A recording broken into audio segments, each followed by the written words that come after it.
یہ خطباء کا انداز خطابت کیسا ہونا چاہیے؟ کوئی میرے جیسا نہ ہو،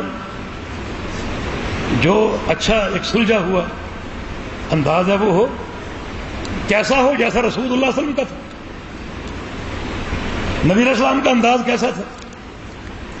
بس 3 حدیثوں پر غور کر لیجیے، 3 حدیثوں پر۔ نمبر 1 صحیح مسلم کی حدیث ہے کہ اللہ کے نبی جب وعظ کرتے، خطبہ دیتے تو اعلیٰ صوت ہو، آپ کی آواز اونچی ہوتی، اور وَاحْمَرَّ وَجْهُهُ، اور آپ کا چہرہ سرخ ہو جاتا، اور وَانْتَفَخَتْ أَوْدَاجُهُ، آپ کی رگیں پھول جاتی، اور آپ کی کیفیت کیا ہوتی؟ كَأَنَّهُ مُنذِرُ جَيْشٍ، کہ گویا آپ اپنے سننے والوں کو کسی لشکر سے ڈرا رہے ہیں کہ لوگوں لشکر حملہ کرنے والا۔ اس وقت ایک کمانڈر کی کیفیت کیا ہوتی؟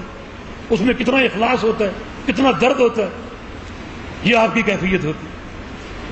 دوسری حدیث فرمایا کہ انما انا لکم بمنزلۃ الوالد، جب میں تمہیں سمجھا رہا ہوتا ہوں، تم کو علم دیتا ہوں، تو میں تمہارے لیے تمہارے والد کے مقام پر ہوتا ہوں۔ ایک خطیب اپنے سننے والوں کو اپنی اولاد تصور کرے اور اپنے آپ کو ان کا والد تصور کرے، جو اخلاص والد کے دل میں اپنی اولاد کا ہوتا ہے وہ درد اور اخلاص پیدا کرے۔ اور تیسری حدیث نبی علیہ السلام کی، آپ نے ارشاد فرمایا کہ میرے تمہارے واعظ کی جو مثال ہے وہ یہ ہے کہ ایک شخص آگ جلائے اور آگ جلا کر وہاں سے چلا نہ جائے، بلکہ وہاں بیٹھ جائے۔ پروانے یقیناً آئیں گے اور وہ پروانے آگ میں داخل ہونے کی کوشش کریں گے، تم وہاں بیٹھ جاؤ، وہ شخص وہاں بیٹھ جائے اور پروانوں کو ہٹائے، پروانوں کو ہٹائے تاکہ کوئی پروانہ آگ میں جل نہ جائے۔ فرمایا کہ یہ میرا انداز ہے، جہنم کی آگ روشن ہے، جہنم کی آگ جل رہی ہے، اور تم اس آگ میں کودنے کی کوشش کر رہے ہو اور میں تمہیں وہاں سے ہٹانے کی کوشش کر رہا ہوں۔ انی لآخذ بِیدکم عن النار وانتم تقحمون فیہا، میں تمہیں تمہاری پشتوں سے پکڑ کر جہنم سے کھینچ رہا ہوں اور ہٹا رہا ہوں، اور تم جہنم میں کودنے کی کوشش کر رہے ہو۔ یہ ایک داعی کا انداز ہونا چاہیے۔ پیارے پیغمبر محمد رسول اللہ صلی اللہ علیہ وسلم کی 23 سالہ زندگی کے وعظ، کسی ایک وعظ میں پیغمبر علیہ السلام نے صحابہ کو ہنسایا ہو؟ کوئی مثال پیش کر سکتے؟ سب بیٹھے ہیں سامنے، کسی ایک وعظ میں رسول اللہ صلی اللہ علیہ وسلم نے صحابہ کو ہنسایا ہو؟ کوئی ایک مثال ہے پورے ذخیرہ حدیث میں؟ پھر آپ لوگ کیوں سنتے ہیں کہ فلاں شخص نے ایسا واعظ کیا کہ ہنس ہنس کے پیٹ میں درد ہو گیا؟ یہ واعظ کا انداز ہے؟ نبی علیہ السلام واعظ کرتے، صحابہ منہ چھپا چھپا کر روتے ہیں، رونگٹے کھڑے ہو جاتے، آنکھیں بھیگ جاتی، رونے کے واقعات آتے ہیں، ہنسنے کا کوئی واقعہ نہیں آتا۔ یہ دین ہے، کھیل نہیں ہے، تماشا نہیں ہے۔ یہ واعظ کا مقصد آخرت کی تیاری اور آخرت کی طرف متوجہ کرنا، اس ہنسی مذاق اس میں کوئی شائبہ نہیں۔ دوسرا ایک کام آج یہاں بھی ہوا، نعرہ تکبیر گونجا گیا اور آپ سب نے اللہ اکبر کہا۔ اس کا کوئی ثبوت ہے تو بتائیں؟ اللہ اکبر آپ نے سب نے مل کر کہا، یہ اجتماعی ذکر؟ کیا اجتماعی ذکر کتاب و سنت سے ثابت ہے؟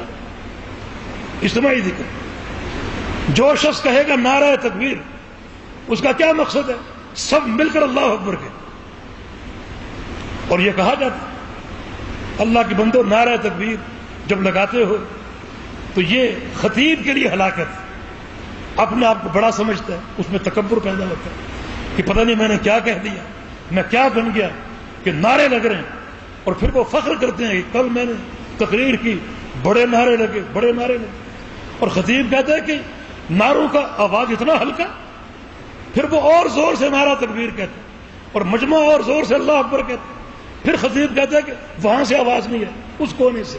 پھر کہتے ہیں پھر کہتا ہے وہاں سے آواز نہیں ہے، اس کونے سے نہیں ہے۔ ایک خطیب کو میں نے یہ کہتے ہوئے سنا، اللہ اکبر اتنی زور سے کہو، اتنی زور سے کہو، آواز یہاں سے نکلے اور سامنے کوئی مسجد تھی بریلویوں کی، وہاں تک جائے اور وہاں کی دیواروں کو پھاڑ کر، اور جو مولوی ہے اس کے گھر کی دیواروں کو پھاڑ کر اس کے کمروں کی دیواروں کو پھاڑ کر، سردی کا موسم تھا، اس کے لحاف کو پھاڑ کر، اس کے کانوں کے پردوں کو پھاڑ دیا۔ لوگ ہنس رہے، یہ دعوت ہے، یہ کھیل ہے؟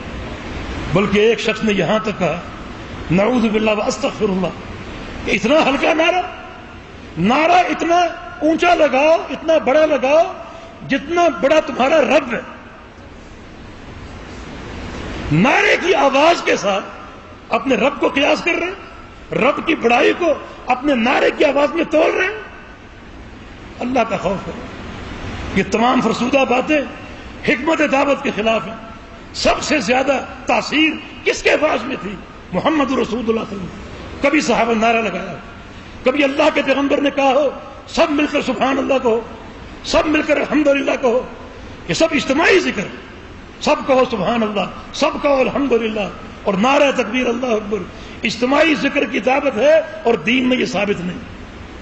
لہذا یہ دعوت کے کچھ طرق اور کچھ اسالیب جو سلف سے اور احادیث ہمارے سامنے ملتے ہیں، اللہ پاک مجھے اور آپ کو ہر معاملے میں کتاب و سنت کی اتباع کی توفیق عطا فرما دے۔ اور خاص طور پہ یہ ہمارے 12 ساتھی جو کل تک طلبہ تھے اور آج بحمدللہ علماء کی صف میں داخل ہو رہے ہیں، ان کی استقامت کی دعا کریں۔ اللہ تعالیٰ علم نافع اور عمل صالح کے لیے ان کے سینوں کو کھول دے۔ اللہ پاک انہیں استقامت دے، میدان عمل میں، میدان دعوت میں اللہ تعالیٰ ان کو پورے اخلاص، جد و جہد کے ساتھ کام کرنے کی توفیق عطا فرما دے۔ اور یہ مدارس جامع امام بخاری، اس نہج کے دوسرے مدارس، اللہ ان کو قائم و دائم رکھے۔ اللہ تعالیٰ ان علماء کا سایہ ہم پر قائم رکھے۔ یہ طلبہ اللہ تعالیٰ ان کی حفاظت فرمائے، اور وہ معاونین جو ان مدارس کی کفالت کرنے والے ہیں اور معاونت کرنے والے ہیں، محبت کرنے والے ہیں، اللہ ان سب کی حفاظت فرمائے اور ان کی نیکیاں قبول فرما لے۔